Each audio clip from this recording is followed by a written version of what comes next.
Today I wanted to talk about healing your spirit. I see a lot of people in my practice that are hurting so badly, and many times it's not about the food.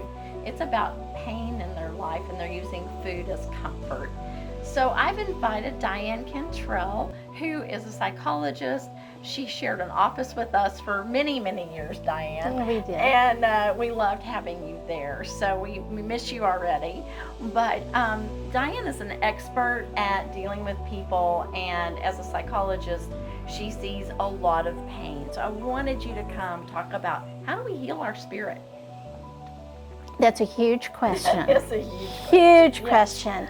But first of all, when I think of spirit, I think of that part of ourselves that's non-physical, where the seat of our emotions and our very core lies. Yes. Our very core.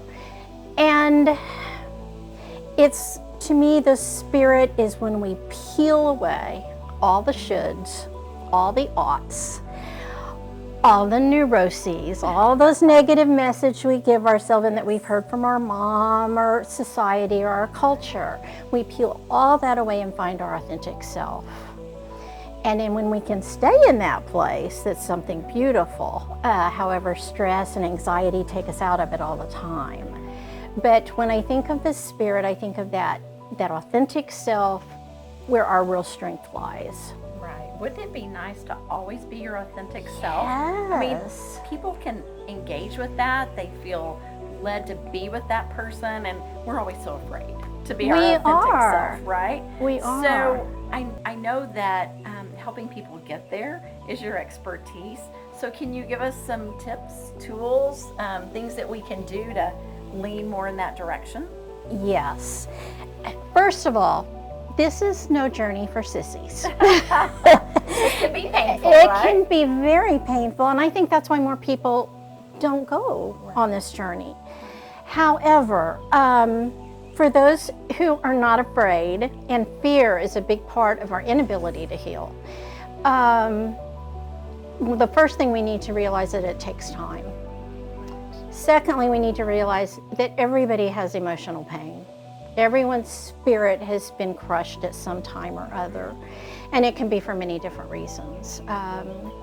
Sometimes it's just our own negative thoughts or neuroses that we've been taught, and then other times it's due to trauma and horrible things that have happened to people. So there's no simple way to heal. It's a very complex process. However, I like to take a holistic approach, and I think first of all we have to practice just plain old self-care. Now when someone's in trauma, that's the hardest thing for them to do. Or the deeper in despair that you are, the more fragmented your spiritual self is, Right. the more difficult it is to manage our self-care. Well, and so many people feel selfish when they start taking care of themselves. Many people have been the caregiver for children, husband, parents, friends, work people that they work with, and so it's been super challenging for them to come back and say, "I'm worth taking care of. I need to carve out Exactly. time for me." And when I think of self-care, I think of really some basic things, making sure we have proper nutrition, we don't eat too much or too little, that we exercise, that we have a good support network, people who love us and accept us and make us laugh, Right. and that we give ourselves time to just be. I agree with what you just said, because joy is often what's missing. And so helping them, like we're out here today, and this is my happy place. This is where I come out and kind of rest and It's rejuvenate. beautiful. Thank you.